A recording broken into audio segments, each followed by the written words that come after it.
must be wooed and prayed. Give me kind Amaryllis, the wanton country maid.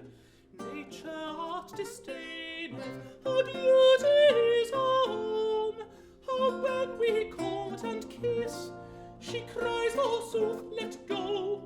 But when we come, we're comforted, she never will say no. Oh, when we court and kiss, she cries forsooth, let go. But when we come, we're comforted, she never will say no.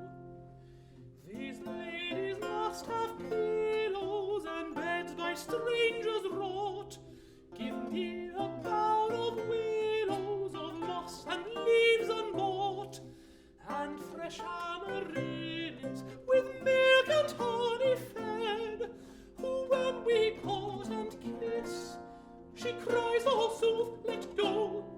But when we come, we're comforted, she never will say no.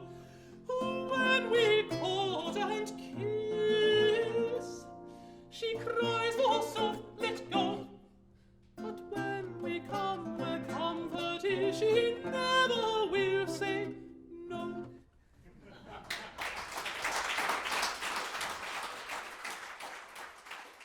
I mean, I always loved singing, and I sang a lot at school and university. But as you probably know, my father was a countertenor as well, is a countertenor. I was uneasy about going into the same profession as him. Not because it's not normal for people to go into the same profession as their parents, but because in the classical music world, especially the early music world, which is very small, one tends to know everyone really, and I sort of found the idea of working with all the same people that my father had worked with 30 years previously a bit daunting. But then after a couple of weeks at law school, I was disabused of that notion.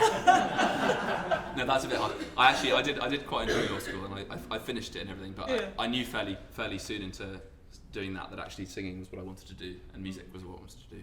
And I was lucky enough to be asked for some tours and some consort singing, and that sort of interrupted a lot of my legal studies, and I sort of thought, well, I can see where my heart wants me to go.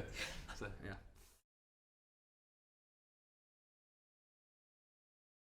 That was a real lockdown project.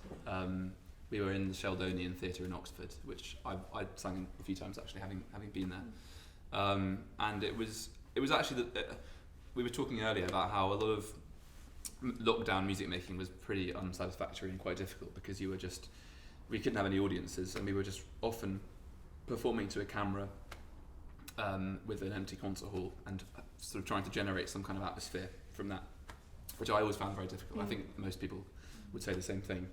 But that John Passion, which was done in 2021, 2 years ago, I guess partly just because of John Eliot's sort of force of will, which is quite significant, and also the way it was dramatised, the whole thing, the way the John Passion was seen as a sort of courtroom scene and used the full architecture of the Sheldonian was actually a great thing, and that was a really fun product to be involved with.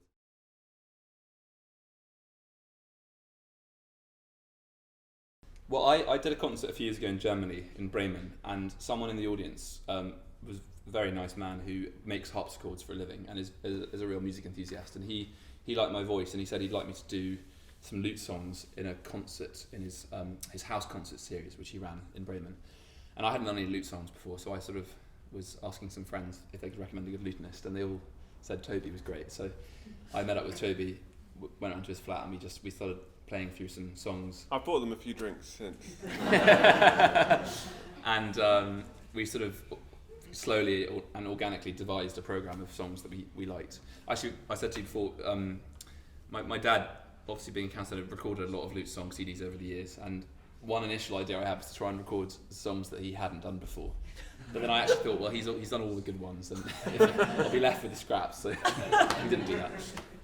And so we did a house concert for this guy called Christian Kuhlmann in Bremen in Germany, and then he said after that he had some family money saved away, and he wanted to use it to sponsor us to do a recording, which was amazing and so kind of him. And actually it's very difficult to make recordings these days. They don't make much money, and so if you can find a sponsor from somewhere, then you're very lucky. And so we were very lucky.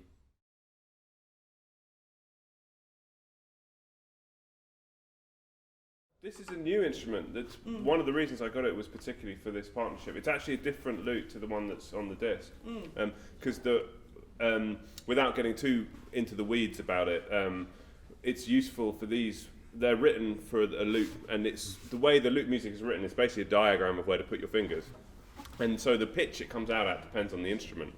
And for a singer such as Alex, he wants them slightly lower than if it was for a tenor, for example, or a soprano. Even though the octave is different, they also want a slightly different key. So when we recorded the disc, I actually took my other Renaissance lute and had to completely restring it, which is quite a bit of a tiresome process. And also, because it means then if you want to go and use it for something else at the other pitch, then you've got to, anyway, taking all the strings off and on again and letting it settle down.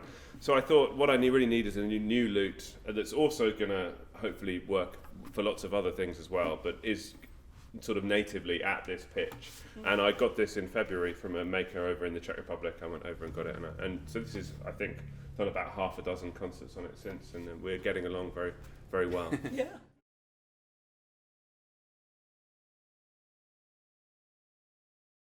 There are a lot of very sad lute songs, and it can be easy to get bogged down in the melancholia.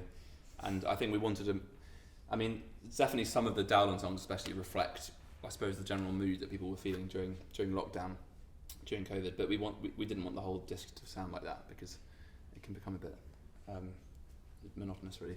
So we went digging for some other songs which brought a lighter touch.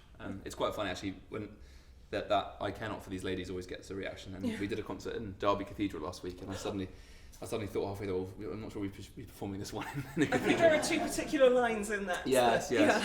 There's a verse actually which I cut from I thought you did. Yes. Yeah, and we sang it on tune in tune on Radio 3 once, and I also cut the middle verse for I don't know reasons whether of it had the taste. same meaning at the time. I would have to speak to an earlier. Well, you can look it all You can up all on the find the disc. unexpurgated version right behind me, but yeah. But there were a few comments last week in Derby about the slightly debauched nature of a sudden, Yes. bawdy nature of some of the pieces. Well, the thing is,